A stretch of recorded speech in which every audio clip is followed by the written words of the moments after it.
Stranger Things, Netflix's biggest hit, relies heavily on the power of music and sound. But is it a nostalgia bait, or are we a witness to the development of a musical masterpiece?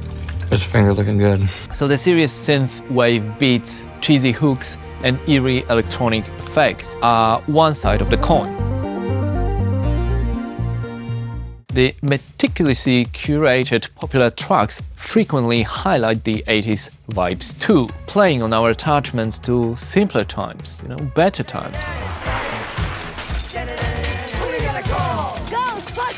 Obviously, we, Eastern Europeans, we don't talk about the 80s. But fans can't get enough of Hawkins, Indiana. With its last season will no doubt become one of the most streamed TV series ever. The show's tone is a balancing act, blending supernatural horror with old adventure films.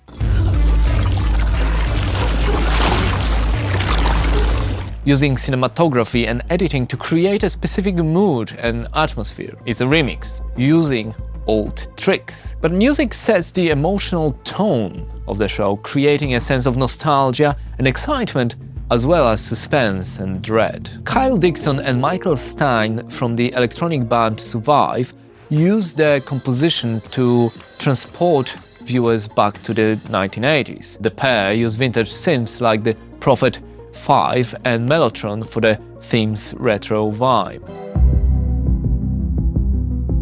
Now the trick was blending the past and future into that kinda seamless whole. Besides the original soundtrack, many of the tracks used were hits from the day.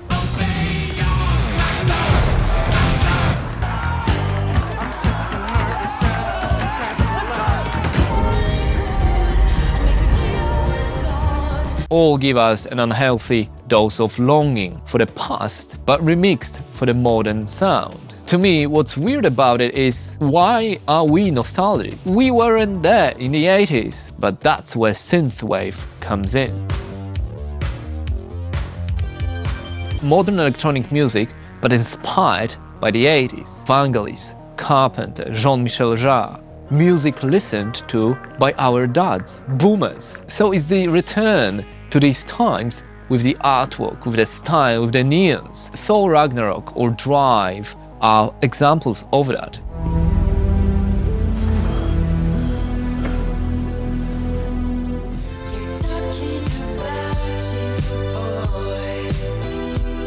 It's nostalgia repackaged for new modern audiences, and Stranger Things is a perfect case of it. It pays homage and captures the ambience of that era, but not really, because it's still fiction. But it's not just the retro score.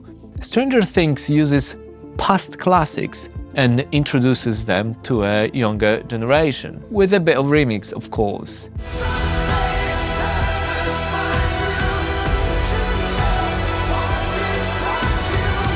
Kate Bush's Running Up That Hill from season 4 drove listeners to her discography, increasing streams by 1,600%.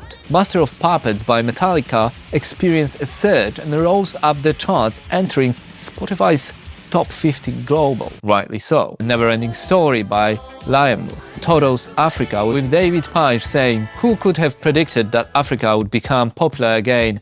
But it has gone through the roof. Good for him. I'm sure he needs extra money." Is that Africa by Toto? So is Stranger Things just a clever marketing ploy to get the songs up the charts? A bit. However, the music and sound also play a significant role in the storytelling. Biggest examples is Max's love of Kate Bush and how it helps her to cope with trauma. She's healed by it and can escape from Vecna's curse. I believe it's a good portrayal of musical therapy and its potential. Music can have calming and healing effects, especially when using songs that hold personal meaning to people. In Flames, for me, always calms me down. Many fans identified with Max's music escapism, as many of us do the same. Music is powerful, and it is a good thing that popular shows like Stranger Things show it. Ridiculous! I'm so sick of it! But it's not just about mental health, though. Music is used to signify and enhance many other emotional moments in a show, like when Dusty and Susie sing Neverending Story in season 3,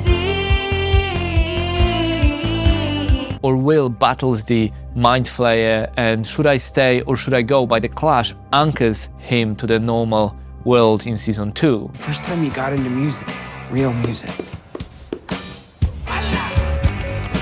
Victor Creed humming Dream a Little Dream by Elsa Fitzgerald unsettles in season 4. Night breezes seem to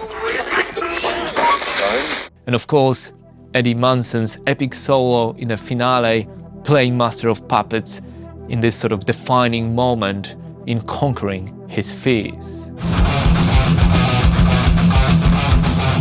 Besides these big moments, we have general moods and sonic soundscapes representing different parts of the show and differentiating the ordinary world from the upside down.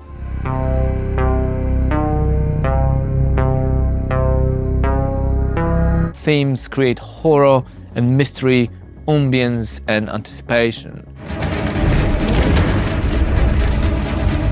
The same musical cues are often reused in later seasons, but always with a different twist to suit a particular scene.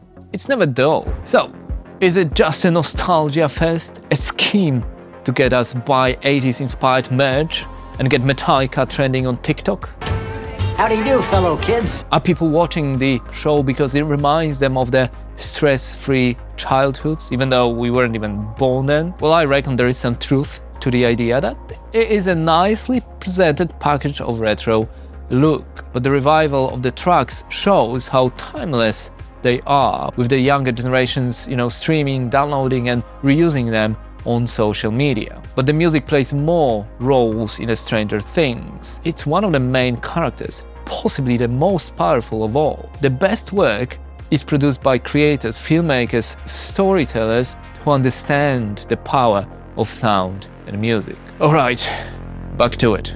Thanks for watching.